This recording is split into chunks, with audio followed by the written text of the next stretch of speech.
عام طور سے ہمارے محاورے میں صبر اس کو کہتے ہیں کہ کوئی تکلیف ہوئی تو آدمی اس کے اوپر باویلا نہ کرے، لیکن قرآن کریم کی اصطلاح میں صبر در حقیقت بہت وسیع مفہوم رکھتا ہے۔ اصل میں صبر کے معنی ہوتے ہیں روکنا یا باندھنا۔ لفظی لغوی معنی لغت میں اگر دیکھا جائے تو صبر کے لفظی معنی ہے باندھنا اور روکنا۔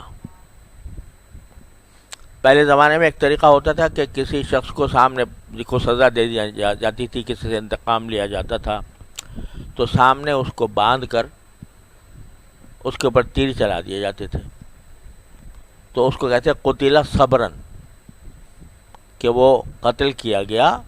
باندھ کر۔ اور شریعت کی اصطلاح میں صبر کا مطلب یہ ہوتا ہے کہ انسان اپنے آپ کو اللہ جل جلالہ کی اطاعت میں باندھ کر رکھے، یعنی اپنی نفس کی خواہشات کو تابع بنا دے اللہ جل جلالہ کے احکام کے، کہ جب نفس اور شیطان انسان کو کسی طاعت سے برگشتہ کر رہے ہوں، مثال کے طور پر نماز کا وقت ہے یا اور جو انسان معمولات ہوتے ہیں ذکر کے شغل کے، اس کا وقت ہے، لیکن سستی ہو رہی ہے اور سستی کی وجہ سے نفس یہ چاہ رہا ہے کہ میں یہ طاعت نہ کروں، اس وقت میں اپنے آپ کو باندھنا اور نفسانی خواہش کی مخالفت کر کے وہ کام کرنا،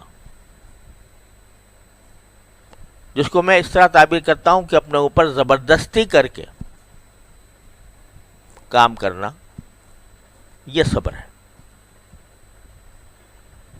ایک گناہ کا تقاضا دل میں پیدا ہو رہا ہے، دل اس کے لیے مچل رہا ہے کہ یہ گناہ کر لوں، بد نگاہی کر لوں، کوئی جھوٹ بول دوں، کوئی غیبت کر لوں، نفس اس کے لیے انسان کو مجبور کر رہا ہے، تو اپنے آپ کو باندھ کر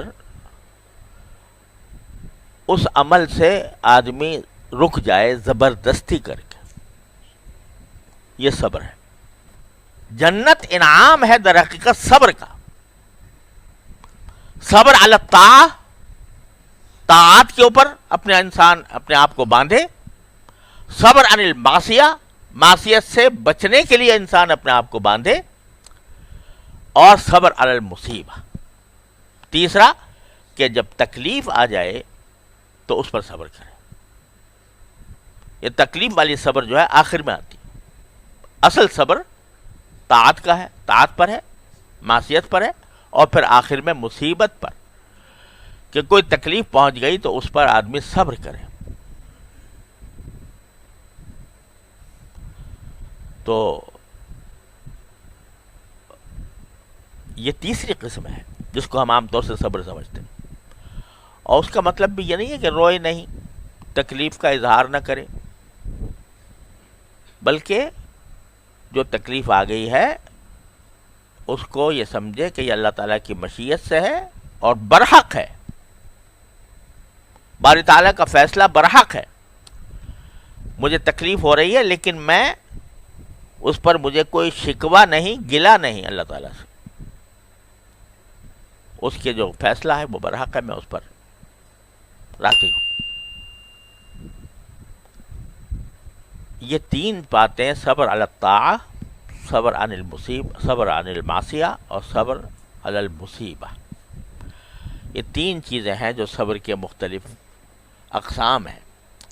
اور اس پر فرمایا گیا کہ انما یوفی الصابرون اجرہم بغیر حساب، ان کا اجر بے حساب ہوگا۔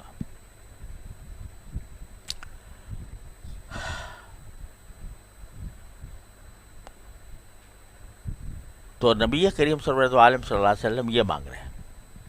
اللہم اجعلنی صبورا، اے اللہ مجھے بہت صبر کرنے والا بنا۔ بہت صبر کرنے والے کے معنی یہ کہ صبر کی ہر قدم پر ضرورت پڑتی،